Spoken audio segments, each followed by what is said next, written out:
Ah oui, absolument. Ben là, ils suivent vraiment minute par minute.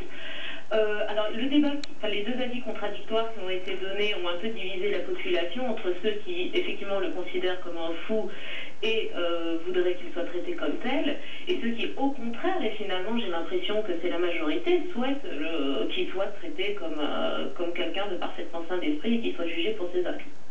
Quel Brusquet, ce que nous disait notre ami Frédéric Harry tout à l'heure, à savoir une partie de l'opinion s'interroge sur le fait est-ce qu'on n'offre pas une tribune. En même temps, c'est l'excellence de l'état de droit que de faire comparaître un accusé en bénéficiant de toutes les garanties que le droit lui donne. C'est peut-être quand même la meilleure réponse de la démocratie à cette forme de folie entre guillemets extrémiste.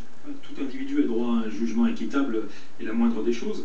Reste à savoir si on peut comprendre et si on peut avoir une intelligence de son acte au regard d'un imaginaire beaucoup plus vaste, c'est-à-dire ce que peut nous apprendre cet acte horrible, 77 morts, finalement de l'évolution globale des représentations occidentales par rapport à l'islam, par rapport au reste du monde, par rapport à nous-mêmes.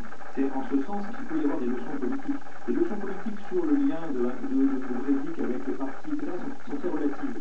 Et il faut avoir, à mon sens, c'est plus un bain culturel qu'il faut interroger. Il faut interroger le bain culturel qui est en cours en Occident, c'est-à-dire entre l'Europe et les États-Unis, que moi j'appelle l'occidentalisme, et qui est l'adhésion à l'idée d'une communauté occidentale menacée par un autre qui est fantasmique, qui est l'Orient, qui est le monde arabo-musulman, et qui détermine à la fois des pensées comme celle de Breivik, qu'on pourra qualifier en ce moment totalement folle, ou des pensées qui sont des pensées plus basiquement xénophobes, la plupart des partis.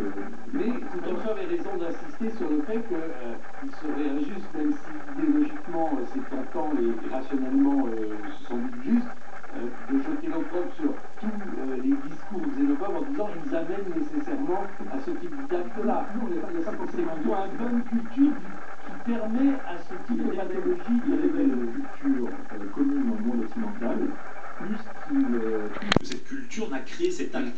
Peut-être que cet acte, peut-être qu'il aurait commis le même type d'acte avec des gesticulations autres. Oui. Moi, là-dessus, je ne sais pas. Ce qui est certain, c'est qu'il révèle le bain culturel en Occident aujourd'hui. Ça, c'est sûr. Un petit mot d'une phrase, tout simplement de dire on peut craindre que le procès ait un aspect spectaculaire qui frappe trop les imaginaires et qui puisse fasciner, mais en même temps, je dirais, c'est la noblesse d'une démocratie de juger cet homme et de montrer comment on peut devenir un terrorisme avec cette dimension très personnelle, un peu de la dérive d'une idéologie qu'on a vue avec Breivik et en France avec Merad.